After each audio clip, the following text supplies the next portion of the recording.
گرامی قدر احباب،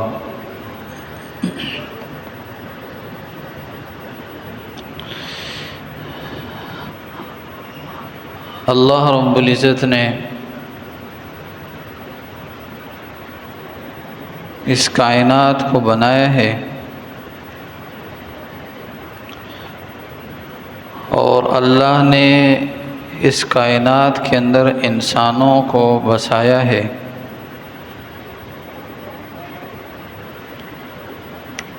جتنی بھی مخلوقات اللہ نے بنائی ہے سب کے سب کو اللہ رب العزت نے شرک سے اور تکبر سے باز رہنے کا حکم دیا ہے۔ دو گناہ ایسے ہیں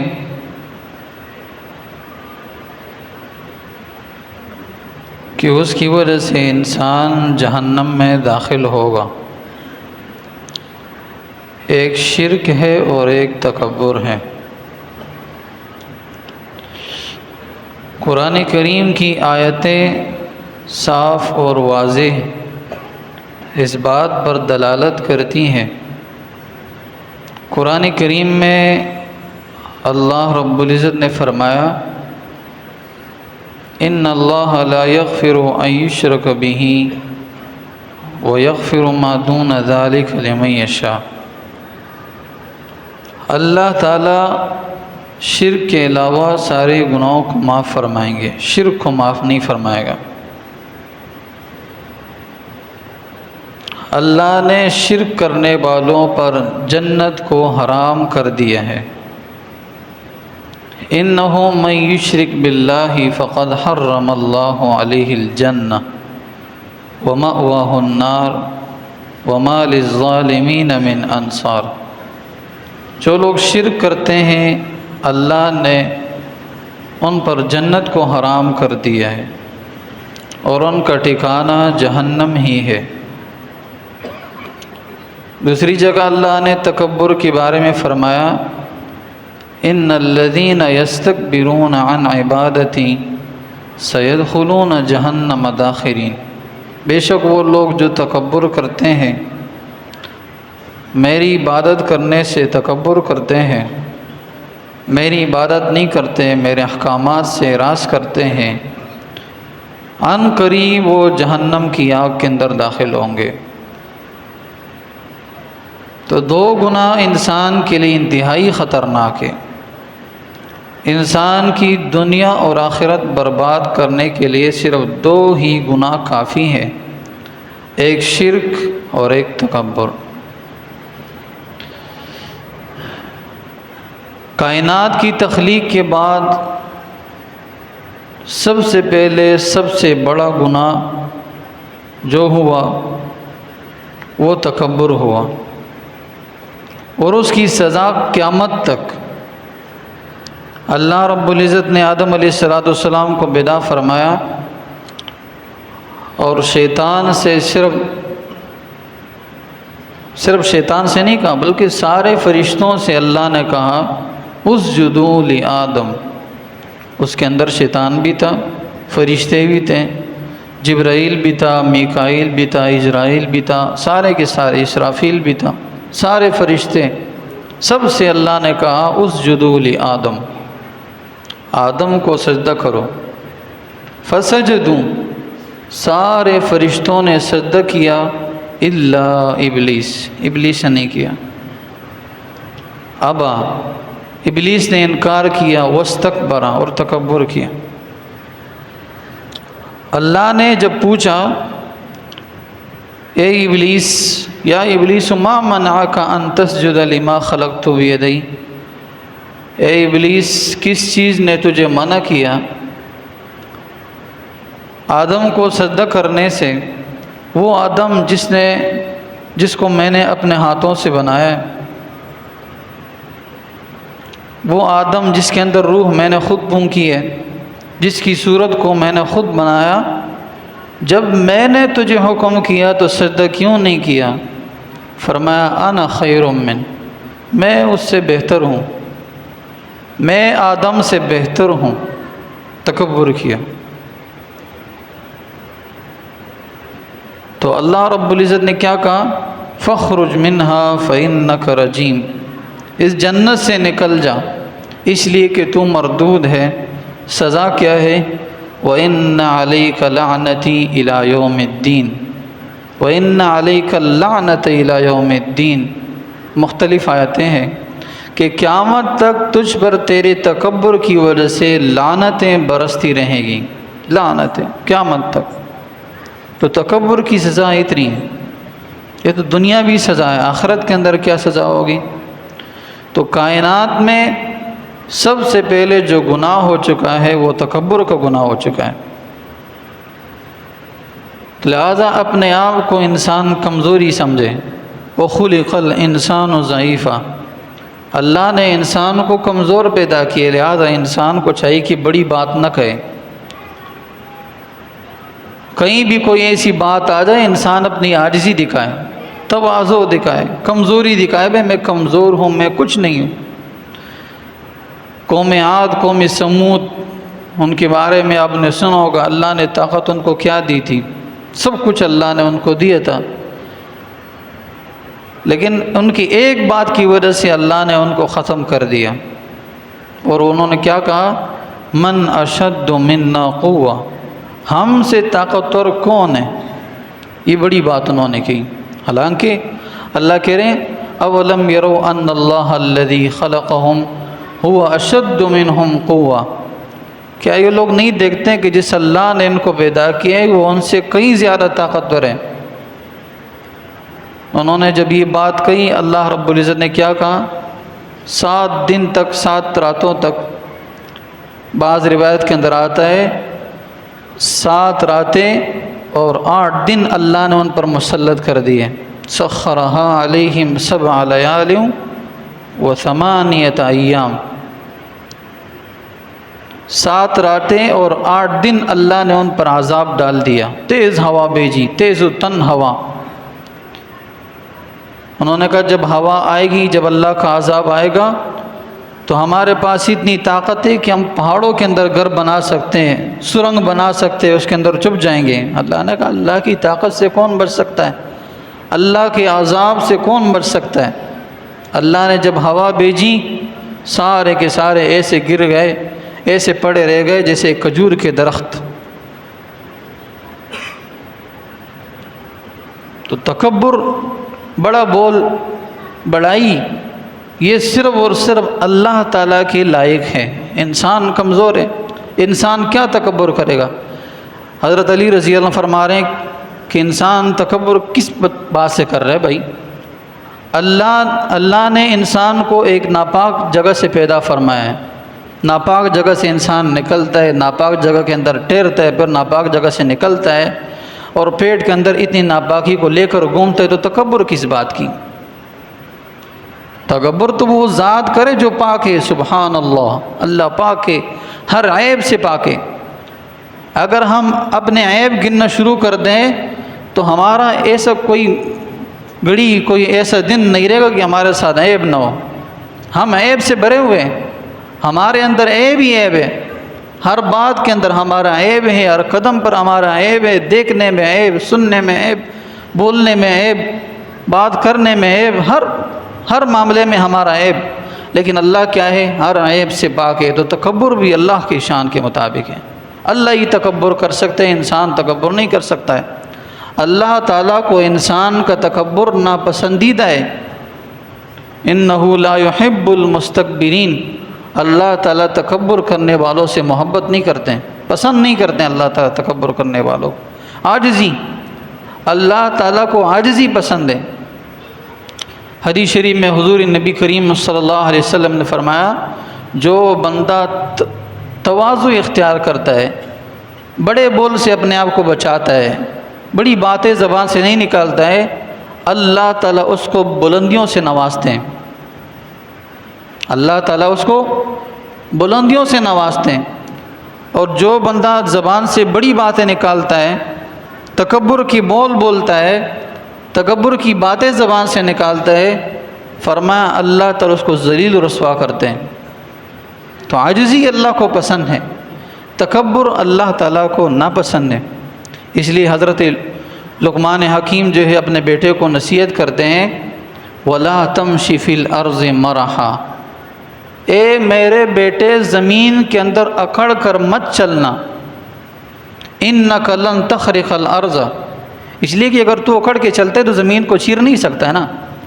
آپ کے اندر جتنی بھی طاقت آ جائے، آپ طاقتور سے طاقتور ہو جائے، آپ زمین پر دوڑے چھلانگیں لگائے، لیکن آپ کبھی زمین کو چیر نہیں سکتے ہیں۔ آپ کے اندر کتنی طاقت نہ آ جائے، آپ طاقتور سے طاقتور ہو جائے، لیکن آپ کبھی پہاڑوں تک نہیں پہنچ سکتے ہیں۔ اللہ نے پہاڑوں کو جتنا بنایا ہے، پہاڑوں کو اللہ نے جتنی طاقت دی، اس طاقت تک آپ نہیں پہنچ سکتے ہیں۔ تو کہا إِنَّكَ لَن تَخْرِقَ الْأَرْضَ وَلَن تَبْلُغَ الْجِبَالَ طُولًا، نہ زمین کو چیر سکتے ہو، نہ پہاڑوں برابر ہو سکتے ہو، لہذا تکبر نہیں، عاجزی، اپنے آپ کے اندر عاجزی پیدا کرے، عاجز بنے۔ دوسرا گناہ جو ہوئے زمین پر انسان نے کیا ہے، کیا فرعون نے کیا،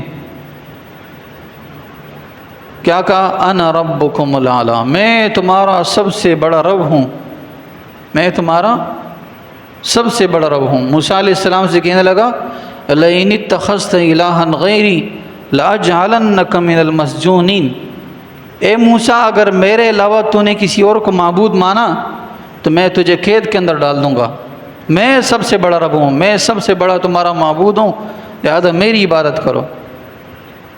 ایک دوسری جگہ کہنے لگا، ام انا خیر من ھذا الذی ھو مہین ولا یکاد یبین، کیا میں اس آدمی سے بہتر نہیں ہوں جس کے پاس کچھ نہیں ہے، صاف طور پر بیان بھی نہیں کر سکتا ہے۔ موسیٰ علیہ السلام کی زبان کے اندر لکنت تھی، اٹک کر بولتے تھے، زبان کبھی کبھی اٹک جاتی تھی، تو کہا یہ واضح طور پر بول بھی نہیں سکتے ہیں، کیا میں اس سے بہتر نہیں ہوں؟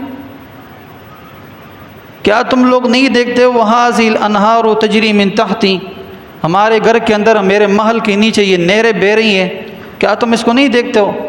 میرے پاس سونے ہیرے جواہرات کو نہیں دیکھتے ہو؟ میرے پاس اتنی نعمتیں ہیں، کیا میں اس سے بہتر نہیں ہوں؟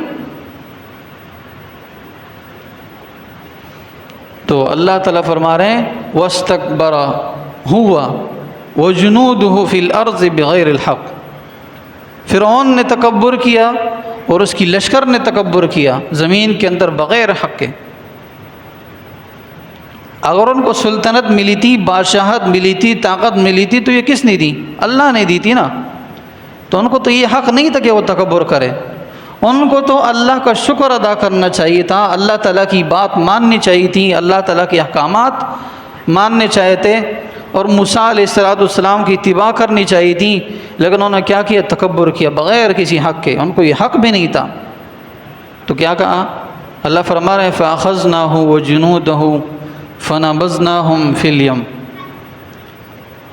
فرما رہے ہیں کہ میں نے اس کو اور اس کے لشکر کو پکڑا، مضبوطی سے پکڑا، اپنے عذاب کے اندر گرفتار کیا اور سمندر کے اندر پھینک دیا۔ فانظر کیف کان عاقبۃ الظالمین، اللہ فرما رہے ہیں دیکھیے ظالموں کا انجام کیا ہوا، جنہوں نے ناحق تکبر کیا، جن کے پاس کوئی حق نہیں تھا تکبر کرنے کا، جب انہوں نے تکبر کیا تو میں نے ان ظالموں کو کیسے پکڑا، ان کا انجام کیسے ہوا۔ لہذا جو لوگ تکبر کرتے ہیں وہ ظالم ہیں اور ان کا انجام انتہائی خطرناک ہے۔ تو تکبر سے اپنے آپ کو بچانا چاہیے، اللہ تعالی ہم سب کو تکبر سے بچائے۔ بڑی باتوں سے، ہماری زبان سے بڑی بات اگر نکلے، اللہ تعالی معافی فرمائے اس پر، اللہ تعالی ہمارا مواخذہ نہ فرمائے۔ تکبر انتہائی مہلک بیماری ہے۔ دیکھیے حضور نبی کریم صلی اللہ علیہ وسلم کے چچا وہ جانتے تھے کہ آپ صلی اللہ علیہ وسلم حق پر ہیں، آپ صلی اللہ علیہ وسلم کا لایا ہوا دین حق پر ہے۔ بچپن سے آپ علیہ السلام کو جانتے تھے کہ یہ اللہ تعالیٰ کے پیغمبر ہیں، جانتے تھے۔ حضرت ابو طالب 7 سالی کا دور ہے، جب بھی ابو طالب بیٹھتے کھانا کھانے کے لیے، فرمایا ابو طالب کثیر العیال تھے، بچے زیادہ تھے، اور جو کھانا وغیرہ لاتے تھے ان کے لیے کافی نہ ہوتا تو حضور نبی کریم صلی اللہ علیہ وسلم کو پہلے بلاتے تھے. جب تک حضور نبی کریم صلی اللہ علیہ وسلم دسترخوان پر نہ بیٹھتے کسی بیٹے کو کھانے کی اجازت نہ ہوتی، کسی کو کھانے کی اجازت نہ ہوتی. فرمایا جب اس کو بٹھاتا ہوں تو سارے اہل و عیال کے لیے کھانا کافی ہو جاتا ہے. جانتے تھے کہ یہ اللہ کے پیغمبر ہے، جانتے تھے کہ یہ حق پیغمبر ہے، جانتے تھے کہ حضور نبی کریم صلی اللہ علیہ وسلم کا لایا ہوا دین، لائی ہوئی شریعت اسلام یہ حق ہے، جانتے تھے. لیکن ایمان کیوں نہیں لایا؟ تکبر کی وجہ سے. لوگ کہیں گے ابو طالب جہنم کی آگ سے ڈر گیا، جہنم کی آگ سے ڈر گئے تو تکبر والی بات ہے نا. لوگ کیا کہیں گے بھائی، یہ تکبر والی بات ہے. تو تکبر ایک ایسا گناہ ہے کہ اس سے بڑا گناہ ہے نہیں، اس سے بڑا گناہ ہے نہیں. لہذا اپنا علاج کیا جائے. اللہ تعالیٰ جو آدمی تکبر کرتا ہے اس کو رحمت کی نگاہ سے کبھی نہیں دیکھتے، کبھی رحمت کی نگاہ سے اللہ تعالیٰ تکبر کرنے والوں کو نہیں دیکھتے ہیں. اور عاجزی کرنے والوں کو اللہ تعالیٰ ہمیشہ رحمت کی نگاہ سے دیکھتے ہیں. جو بندہ عاجزی دکھاتا ہے ہر محاذ پر، ہر گھڑی پر، ہر مقام پر، اپنی عبادت میں، اپنے اعمال میں، اپنے کام کاج میں، اپنے رسومات میں، رواجات میں عاجزی دکھاتا ہے، زندگی کے معاملات میں عاجزی دکھاتا ہے، اللہ تعالیٰ اس آدمی کو پسند فرماتے ہیں، پسند فرماتے ہیں. حضور نبی کریم صلی اللہ علیہ وسلم کے معمولات کو اب دیکھیے. مکہ فتح کیا سن 8 ہجری کو. حضور نبی کریم صلی اللہ علیہ وسلم فاتح بن کر جا رہے ہیں، مکہ فاتح بن کر جا رہے ہیں، گھوڑے پر سوار ہیں. صحابہ کرام کہتے ہیں کہ حضور نبی کریم صلی اللہ علیہ وسلم کی عاجزی کا یہ عالم تھا کہ آپ صلی اللہ علیہ وسلم کا سر اتنے نیچے تھا کہ آپ صلی اللہ علیہ وسلم کی داڑھی مبارک جو گھوڑا تھا اس کی گردن سے لگنے لگی. اتنی عاجزی تھی، سر ایسے نیچے تھا، اتنی عاجزی تھی، اتنی عاجزی. آج ہمیں تھوڑا سا مال مل جائے، تھوڑی سی عزت مل جائے اور تھوڑی سی دولت مل جائے تو پھر تکبر کا وہ منظر ہوتا ہے، وہ عالم ہوتا ہے کہ ہم سوچ ہی نہیں سکتے ہیں. شیطان بھی ہمارے تکبر سے شرما جاتا ہے. بھائی یہ میں نے تو صرف سجدہ نہیں کیا تو یہ تو سب کچھ کر رہے ہیں. ہمارے تکبر کا یہ منظر ہوتا ہے، یہ عالم ہوتا ہے. تھوڑا سا مال مل جائے پھر لوگوں کے ساتھ بات کرنا بھی گوارا نہیں کرتے ہیں، غریبوں کے ساتھ بیٹھنا بھی گوارا نہیں ہوتا ہے، مدد کرنا تو دور کی بات ہے. تھوڑا سا مال مل جائے، تھوڑی سی عزت مل جائے، تھوڑی سی جاہ و جلال مل جائے، پھر غریبوں کے دیکھنا ہی گوارا نہیں. بھائی یہ کسی کام کے نہیں ہے، بھائی فقیر لوگ ہیں، مسکین لوگ ہیں، کام کاج کے نہیں ہے، ایسے ہی فضول لوگ ہیں. حضور نبی کریم صلی اللہ علیہ وسلم کو اللہ کا کیا حکم ہے؟ وَلَا تَطْرُدِ الَّذِينَ يَدْعُونَ رَبَّهُمْ بِالْغَدَاةِ وَالْعَشِيِّ يُرِيدُونَ وَجْهَهُ وَلَا تَعْدُ عَيْنَاكَ عَنْهُمْ. مشرکین مکہ حضور نبی کریم صلی اللہ علیہ وسلم کے پاس، یا رسول اللہ آپ کے پاس جو غریب مسکین لوگ ہیں، فقیر لوگ بیٹھے ہوئے ہیں، ان کو اگر آپ اپنے آپ سے دور کر لیں، اپنی مجلس سے اگر اٹھا لیں تو ہم آپ کے ساتھ بیٹھ جائیں گے، آپ کی بات ماننے کے لیے ہم تیار ہیں، آپ کی بات ہم سن سکتے ہیں، لیکن شرط یہ کہ آپ ان غریبوں کو اپنے ساتھ ہٹا دیں، اپنے مجلس سے دور کر لیں. حضور نبی کریم صلی اللہ علیہ وسلم تو اس بات پر حریص تھے کہ لوگ ایمان لائیں.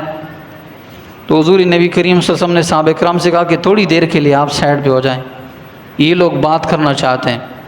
اللہ کی طرف سے فوراً عتاب نازل ہوا، اے پیغمبر ان لوگوں کو اپنے آپ سے دور نہیں کرنا ہے.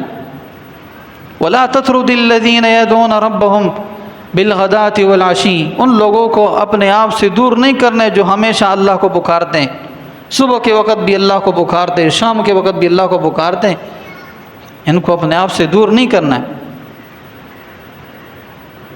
وَلَا تَعْدُ عَيْنَاكَ عَنْهُمْ. اپنی آنکھوں کو ان سے چھپانا بھی نہیں ہے، ان سے ادھر ادھر بھی نہیں ہونا ہے. اللہ تعالیٰ آگے کیا عتاب دے رہے ہیں؟ تُرِيدُ زِينَةَ الْحَيَاةِ الدُّنْيَا. اے پیغمبر دنیا کی زندگی چاہتا ہے. یہ لوگ ان کے ساتھ ملنا ایسا ہے کہ دنیا کو چاہنا ہے. یہ دنیا کے طلبگار لوگ ہیں، یہ چاہتے ہیں کہ غریبوں کو آپ سے دور کیا جائے۔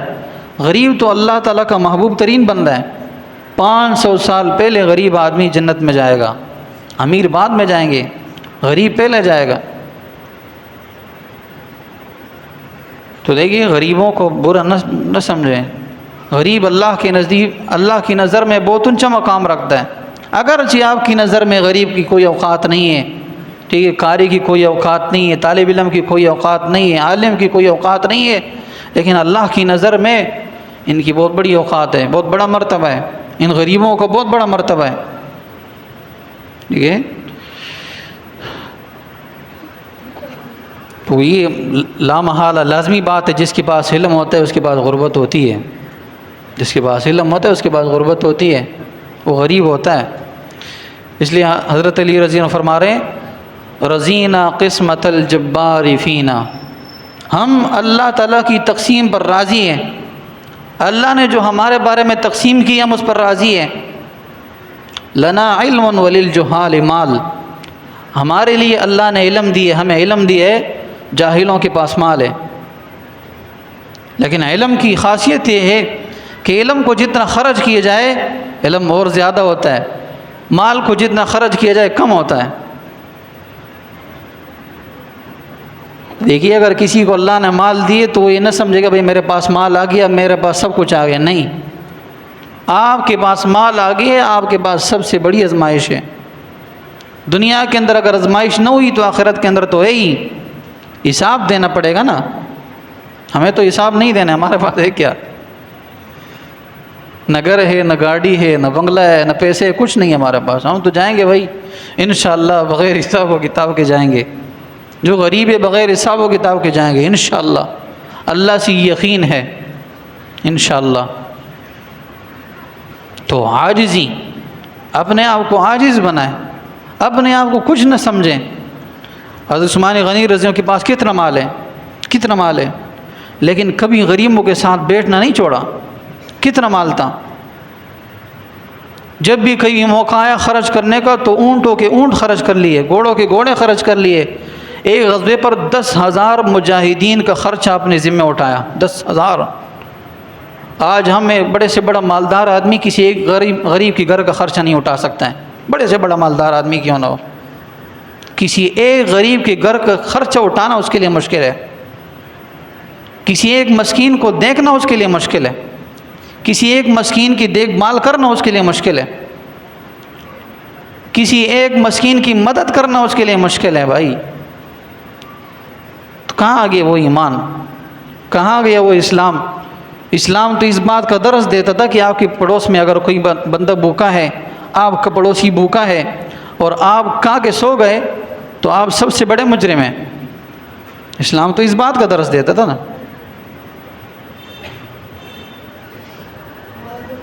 تو بھول گئے بھائی، اسلام کی تعلیمات ہم بھول گئے، حضور نبی کریم صلی اللہ علیہ وسلم کے طریقے بھول گئے، صحابہ اکرام کے اعمال کو، صحابہ اکرام کے طریقوں کو ہم بھول گئے۔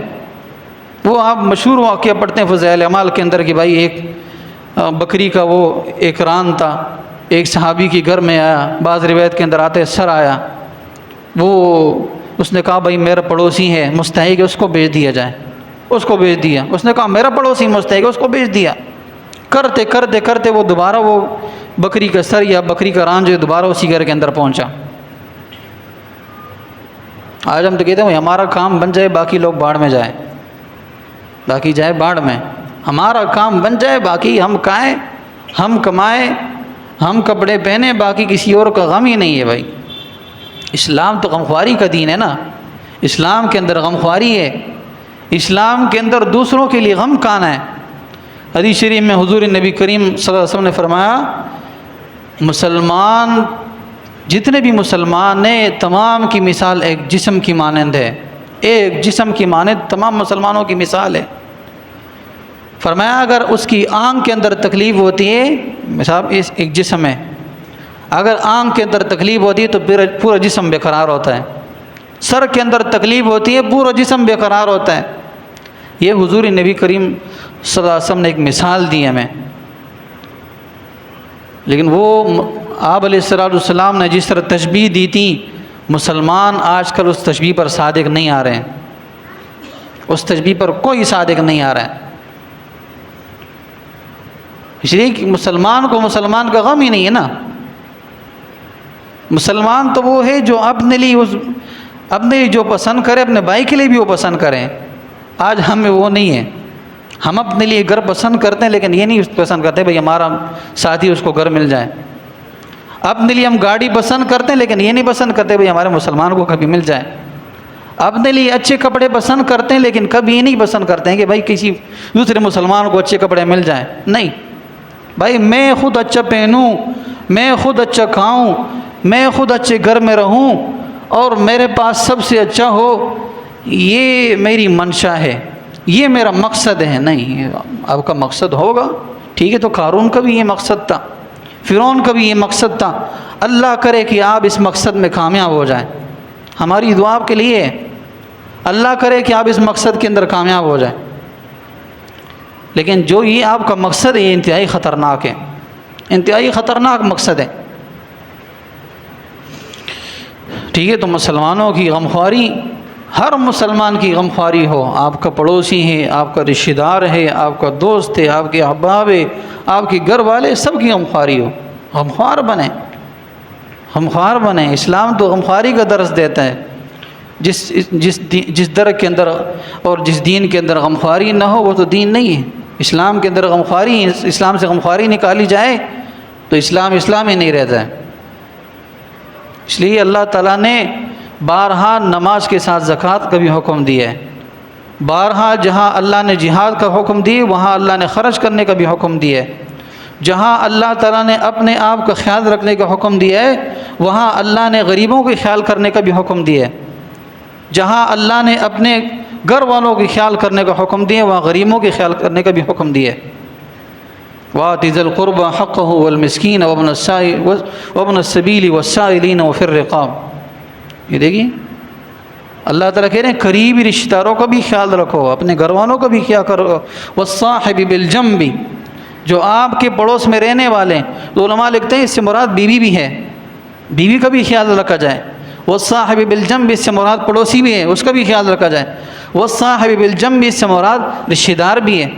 وَالصَّاحِبِ بِالْجَنبِ اس سے مراد آپ کو وہ پڑوسی جو عیسائی ہو، وہ پڑوسی بھی ہے جو مسلمان ہو، سب کا خیال رکھا جائے۔ صرف یہ نہ ہو کہ بھائی گھر کے اندر خیال رکھا، اپنے بچوں کا خیال رکھا، بیوی کا خیال رکھا، بھائی خیر خیریت سے، تو باقی لوگ باڑ میں جائیں، یہ نہیں ٹھیک ہے۔ تو یہ تکبر ہے، صرف اپنا خیال رکھنا یہ تکبر ہے۔ اس لیے شیطان نے کہا انا، میں، اپنا خیال رکھا نا، اپنی عزت کا خیال رکھا، اپنے آپ کا خیال رکھا، تو قیامت تک وہ ذلیل ہے، قیامت تک رسوا ہے۔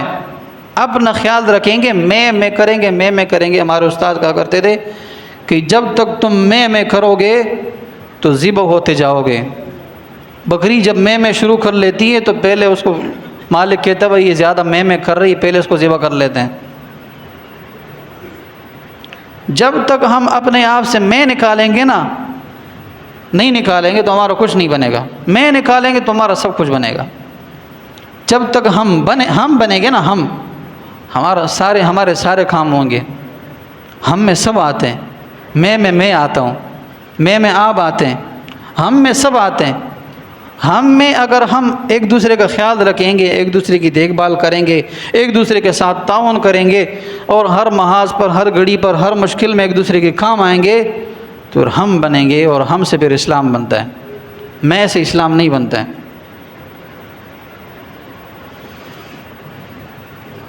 تو یہ باتیں بڑی درد والی ہے، کبھی کبھار دل سے باتیں نکل جاتی ہیں، انسان مجبور ہو جاتا ہے۔ تو لہذا میں نہ بنے، ہم بنے ٹھیک ہے۔